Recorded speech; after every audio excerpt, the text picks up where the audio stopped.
Alright. Welcome back to another E7 video. We're going over Lady of the Scales, Light Mercedes. But let's get into it, man. Speak, and let thy desire be known. For I am merciful. Merciful Mercedes. Let your death burden this land. So you've chosen to. Oh, she has a Friendship 10 illustration like Luna and Heart City does. Oh, I wonder if Raz will have one as well. I'm not sure, but hopefully. Your attitude, how irreverent. Soul Weaver effect resistance for the team. A long time ago, when Azera had been plagued by famine and pestilence, her people raised a prayer, beseeching those who reside in the skies above to take pity on them. The goddess who responded to their prayers promised Azera everlasting abundance, but only in exchange of a price befitting in measure. Thus the Dark Witch was born, a being who would shoulder all of Azera's misfortune. Oh, so she basically Iseria was the sacrifice, I guess, for all the fortune that they granted. They say, okay, take this girl, give her all the suffering onto her, and then let us have all her abundance. And while the Dark Witch withered away in her prison known as the Briar Forest, Azera developed into an affluent nation unrivaled in their prosperity. The goddess who reveled in watching the Azeran mortals filled with happy smiles by her blessing, took the opportunity to incarnate herself as a mortal and has been living amongst the humans for a very long time. So I guess she actually is the goddess. I thought she was lying to Alexa when she said that. I thought it was more like a deceiving thing. But if she is, then I guess. Over the generations, the legend of the Dark Witch spread through the world. And one day, even the fierce Bro, shout out to the art department. Lionheart Sirmia, who had conquered all of the Britannian continent, would hear the tale. To learn more, make sure to check out The Chronicle of the Last Witch in the Moonlight Theater. Yeah, I'll be reading more of that, yeah. The Alright. So, Lady of the Scales. She has okay speed for a Soul Weaver. These Aries. So it's Taurus actually. So she is DJB stats if you wanna check out DJB. She's also Frida. I don't know who else, but DJB Frida.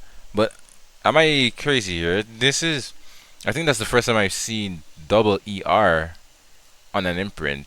Like imprint for herself and the team is both ER. Like obviously I've seen health and stuff, but I think double ER this is the first time. Might be wrong, but you let me know. Skill introduction. Let's go. This unit is loaded to the brim. Okay. So at the start of the battle, skills of equity, grants offering to the caster into the ally, to the foremost ally. Sorry.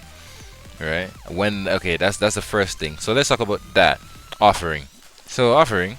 It grants 70% damage sharing from the damage received by all allies upon. All right, so that's the first part of it. This is insane to me because I think Aureus is 20%.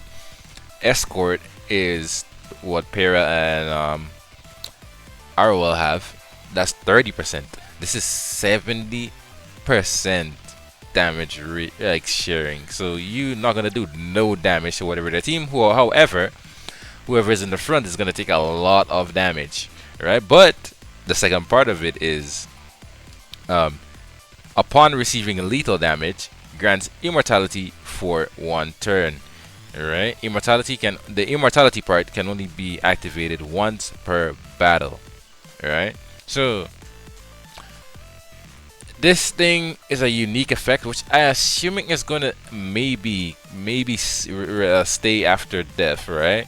It's gonna stay after you revive, which will be good for MLRS if it does. It can be dispelled, alright? It's a unique effect. What else? You can put this on, and in this showcase they're gonna show you this with Crow, but you know there's a very famous bike riding waifu who's in the front of a lot of teams, right? Which is Boss Arunka. You want to deal with that Boss Arunka and not kill her because she's gonna get that immortality and get 3 more turns to counter you. Okay. Obviously, um, things like if you're fighting against Ahmed Stray's Cleave. If you're fighting against Ahmed Stray's Cleave, you can put the closest example I could find is Abigail, but Abigail is for the backline minus the damage reduction, right? Of course. So you put whoever you want to survive, like your highest HP unit, because Strays only penetrates the highest HP target. You put them in the front of Mercedes. Strays presses S3. They get immortality. He does not get his extra turn. Okay, so it works like that. Obviously, people will say, well, you could Muna, but as you can see, it's not gonna be. It's probably not gonna be as easy. And let's talk about the rest of the skills first, right? Okay. Second part of this: when an ally granted offering dies, recovers health of all allies by 50%. So, listen, like for example, this is clearly trying to be put in to work pretty good with MRS, because when you think about it, there's nothing you can do to MRS from stopping him from getting that immortality, right? You can't debuff him for 5 turns. If you kill him, he revives with full HP, which is going to heal the team. If you kill Raz, it's going to heal the team, alright? And he's going to revive. And notice, the skill does not have a cooldown. Just notice that the skill does not have a cooldown. So every time that person in the front row dies, they're going to heal your team, right? So people are thinking, well, if Raz works with Holy Sack, like let's say he works with Holy Sack and his buff triggers first, his buff triggers, brings him back to 100% HP, heals the team, then you kill the Holy Sack Raz, you're gonna die again, heal the team, right? So people are thinking something like that up, right? Okay, those 2 parts of the passive are already pretty huge, right? Already pretty huge. It gives you a lot of mitigation and it gives you sustain as well. Okay. There we come to the second part. When combat readiness of an enemy increases during battle, increases combat readiness of the caster by up to 50% of the amount of combat readiness increased. This effect does not will not be applied to the combat readiness increase effect. Wait, this effect will not be applied to the combat readiness increase effect triggered by the same skill. Which I don't know, is there a skill in the game that boosts combat readiness twice? Not too sure, but I'm not thinking of it right now. But in this scenario, obviously you'll see it in the showcase. Actually, you'll just get to that first. We'll get to that showcase so I can talk about it. Damage sharing. Yeah, right? By 50%. When combat readiness of an enemy increases during battle. And notice it says an enemy. It's not like combat readiness of the highest attack enemy or whatever. So if the enemy has a AoE CR push, let's use ML as let's just use an ML as an example. Obviously, it's not 1-to-1 exactly because ML takes an extra turn, alright? But when she presses her S3, her passive increases combat readiness by 10%, right? But that's 10%. Let's just say 10% times 4 just to make it easy. That's 40. And then her S1, another 10%, alright? So that's 80% CR push total. Mercedes is going to take half of that and she's going to CR push herself up by half of that. So while each individual unit is only getting 20%, she's getting a whole 40% CR push because she's taking the CR from the entire team. So she if you build her with some speed, because I see some people saying that she doesn't need speed. This is not.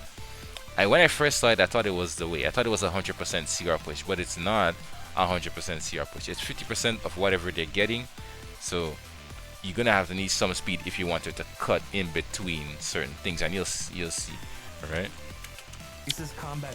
So the para went right. Her passive triggers increase, and then she gets the increased combat readiness, and you see she cut in front of the flan, even though the para pushed up the flan twice and dual attacked with the flan, which also pushes her up. the Mercedes still cut in front of the Flan. And notice that damage, by the way. That Flan only did 1,271 damage. That damage reduction is disgusting. By up to 50% of the amount of combat readiness in I believe this crowd was either on Bastion of Lucia or something else. I think he's on Bastion of Lucia. Probably. Alright. So she goes, this effect will not be applied presses to S3, combat readiness increase pushes up her effects team, triggered by the same skill. but it's not enough to cut in front of the Skill Flan. Okay, let's go take a look at the skill 3. Right, as if the skill 2 was not crazy enough. Okay, the caress of mercy. I can't even read. Anyway, with the goddess's authority, dispels all debuffs from all allies. All debuffs from all allies. Alright, and increases combat readiness by 15 up to I think 25%. Right, so that's 5, 5, 10. Alright, so yeah, 25% combat readiness for the whole team.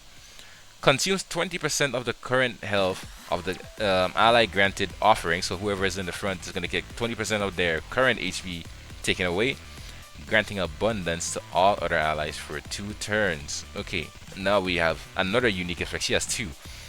Alright, I told you she's going to bring some new mechanics or something like that. Which, these are not really new mechanics, but they're just better versions of them. So, abundance unique effect. This is basically Cascade, but a little better. Even though Cascade does more damage, it's still a little better because Cascade expires when you attack. This thing stays for 2 turns. So if you have a unit that can attack multiple times in 1 turn, it's gonna trigger it twice, and you're gonna see that in the showcase. Yeah. So after attacking, it inflicts 2,000 fixed additional damage on the target. So obviously FCC is gonna be very important here. And obviously, I know what a lot of you are thinking. She's a cleanser. I said in the past video, if she's a cleanser, Tenebria is just gonna mess with her. Which, in any case, you can just pre-ban Tenebria. And you say, well, Muna could just seal her passive with the CR push. Well, she could, or you can just build. Since it's at the start of the battle, she's already gonna give that thing to the front row person anyway. So you can't. I don't think you could seal that anyways, right? So she's gonna give it to the person in the front. I'm not too sure if it disappears after on a seal, but we'll have to see. But if you seal her, people can just build her faster with Soul Constellation, and Muna presses S3, she pushes up with Soul Constellation and cleanses. Okay, so it's not as like it's not everything is not always in a vacuum. Wait, it's not always because none of the times we're fighting like 1-to-1, hero 1 versus 1. All right. So there's ways. Obviously, there's ways to stop her from cutting. You can pick things like Politis on your team. People can pick AU Fiend on their team. A lot of the cleavers do that. They pick AU Fiend first pick, and then they go with the rest of their traps. So to slow her down from cutting. There's other things that you can do. Obviously, she does have counters, which is good. Muna can be kind of played around a little bit too if you have access to Prefect Aria, which is gonna double the soul cost for Muna to soul burn. Alright, so if Muna can't soul burn, it's gonna be a little bit rough for her. So yeah, if you especially with this kind of unit is going to be placed into an ER team, is going to be into an ER team, and you gotta expect the Bellion, you gotta expect the Bellion and the Aria, or one of those two, to make it through with her, maybe. And yeah, we'll see how it goes. We'll see how it goes. The Caress of Mercy. Yeah, let's go skip ahead to the thing here. Other allies for 2 turns. Abundance is a unique effect where after the bearer attacks. I'm sorry I'm talking a lot about this unit, but this is my style of play. I play turn 2, I play tank down. I don't really ER stack that much, but I do have some units with decent ER. The target is inflicted 2,000 additional damage. Yeah, that Flan took. After the bearer attacks, the target she got hit by Arya here, and she took. If she got hit by Arya, that means she's supposed to take 4,000 fixed damage, so this should be 7k, right?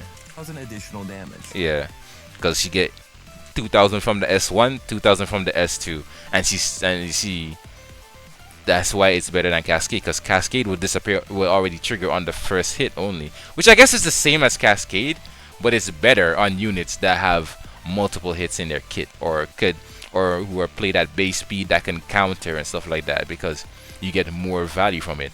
Like if it was, let's say if this was a counter Aria, there's some people who have a counter Aria, she would counter, if she had Cascade on her, she would counter, the Cascade would proc, yeah, it would be 4,000 fixed damage, but then she would not get the Cascade proc on the follow-up attack, right? This one does it on both, and she can keep it for another turn, since she can keep it for another turn, you know what I mean?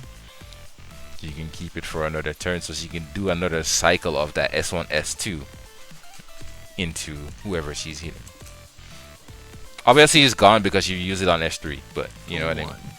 Divine Alright, the cherry on top, Divine Punishment. Attacks the enemy with Divine Lightning and has a 75% chance, 75% chance to inflict fear for one turn. But you guys are lucky. It's your lucky day. Fear is disgusting. We all know we fight Mort. We fight Mort, and that thing is disgusting. But luckily, this is only one turn. It's only one turn. But she also heals all of. She has an AOE heal, just like Aram. She has an AOE heal, and the Soul Burn increases the effect chance to 100% and attacks all enemies. Cannot trigger a dual attack. So, yeah, that is gonna be disgusting. AOE Fear on the skill 1 if you have souls.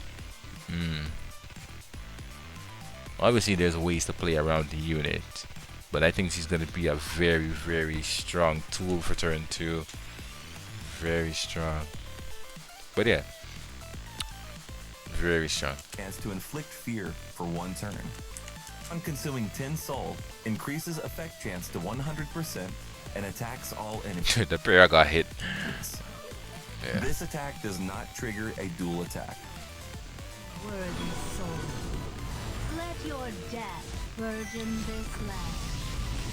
Azera's goddess, who has decreed eternal abundance.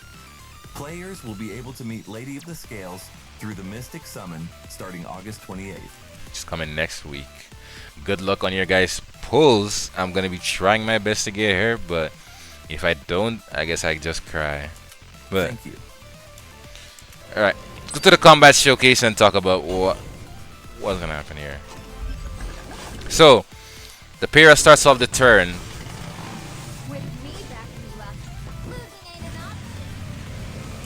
Pushes up her team, gives them the swift attack. There's the increased combat readiness, and you see the passive is already triggering, so she's taking CR from everybody on the team, not just one person. That damage reduction as well. Imagine that with Lionheart or something. That's gonna do no damage. It's gonna do like 500 damage or something with Lionheart So you've chosen to defy a on the team with that kind of thing. unworthy soul. Let your death Yeah, it's very lucky that she doesn't seal or something like that. If she had a seal with that passive and she cut up in front of you and seal you, that would be crazy. burden this land. So she gives a unique effect. Will always be reliable. I was careless. That did 6,000 damage, guys. And since oh yeah, I didn't even notice. Flan pushes up her whole team by 20%. So let's just say that's another 2 times 4. Let's say that's another 2 times 4. That's another 80. She's going to take half of that, which is 40. Look how she's flying around the bar. Will always be reliable. I was careless. Look where she came from. Look where she came from. Will always be reliable. Look where she's on the bar. Look where she came from. I was careless. Let's see what you Look at that. can do. Your defiance amounts to nothing. Yeah, that's the swift attack. Right? Reliable. Yeah, so she took the CR from the flan S3 and from the swift attack that also pushed up the flan. Let's see You see that? what And then you she's can gonna take CR here from the Genua as well do. from the swift attack. Boom, she pushed up again. Your defiance amounts to That nothing. is ridiculous. Surrender. And this does not have a cooldown. Yes, you can seal her with Muna. Yes, but also if Muna, you know that thing that Muna players do where they would press S2 just to lap you. You're gonna press S2. You're gonna get 50% combat readiness, especially if you repair. You're getting 100. You're gonna get 100, and she's gonna get 50. Yeah, you might lap her. Yeah, you might lap her, but but she's gonna cleanse right after. So you're literally not like, unlike Arcades, you're not really safe in trying to gap her. You know, with Luna, you're not really safe from doing that.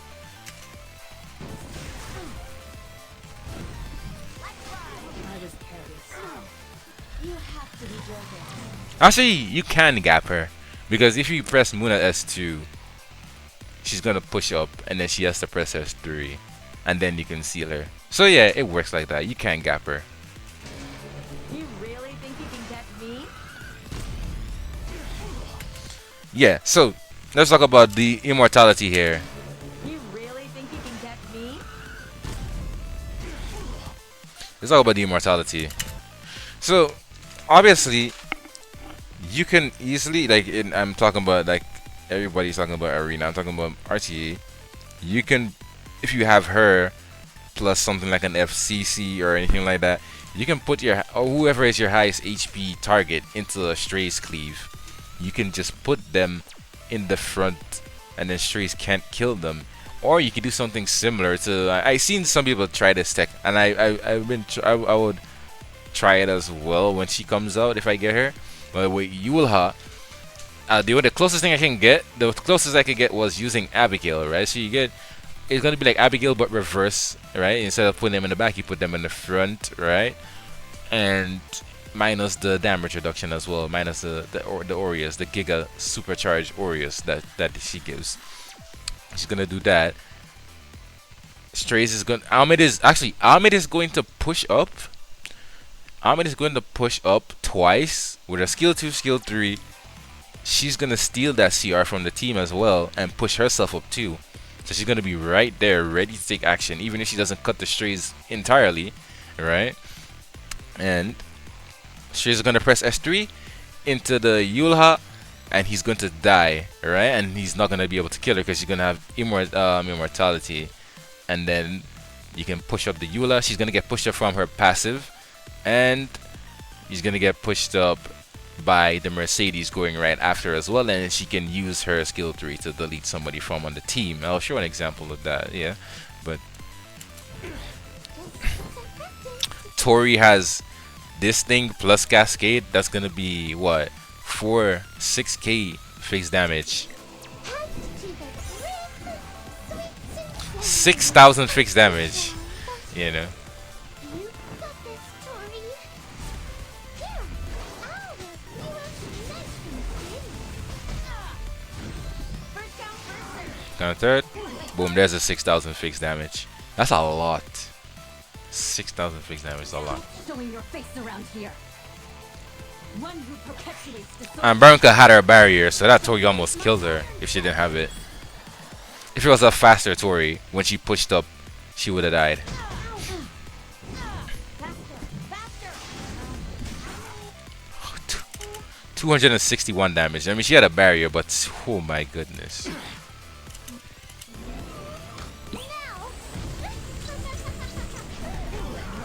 If you're ready, Crow has horse available, Veronicas dead. let's go. Let's see how long you can endure.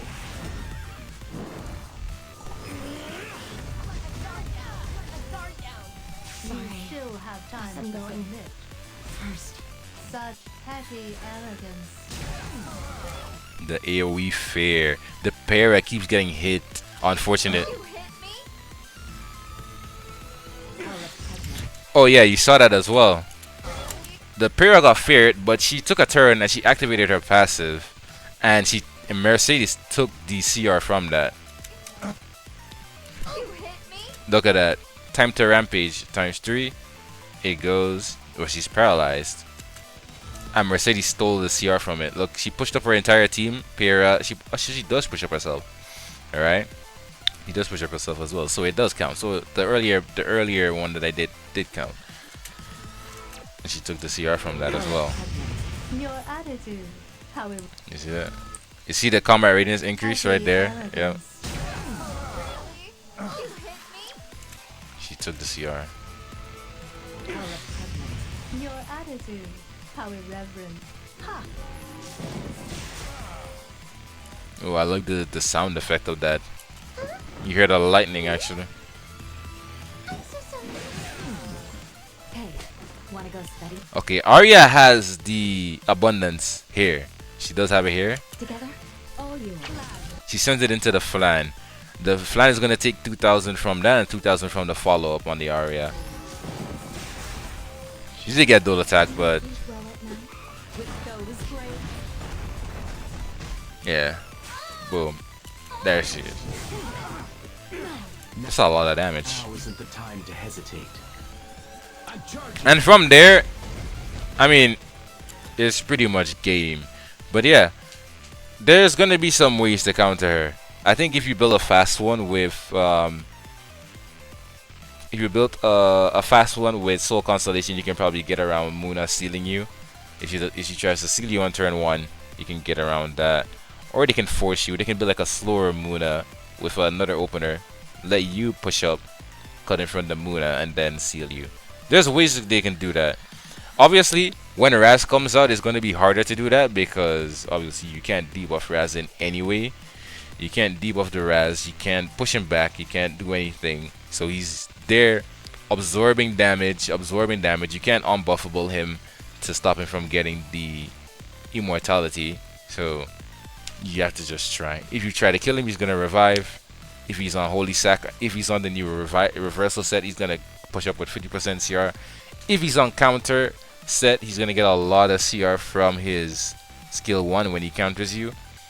And with that buff on him, since he's probably going to be built near base speed, if he counters you a bunch and you keep taking that 2,000 fixed damage, and mind you, if she puts this on him and he keeps countering you for 2,000 fixed damage, right? That he's gonna have that 2,000 fixed damage. Oh my god, that just crossed my mind too. He's gonna have that 2,000 fixed damage on his skill 2 when whoever he chooses to seal. They're gonna take 2,000 fixed damage on top of the damage they're already taking. Then he's gonna skill 3 AoE 2,000 fixed damage. That's gonna be ridiculous.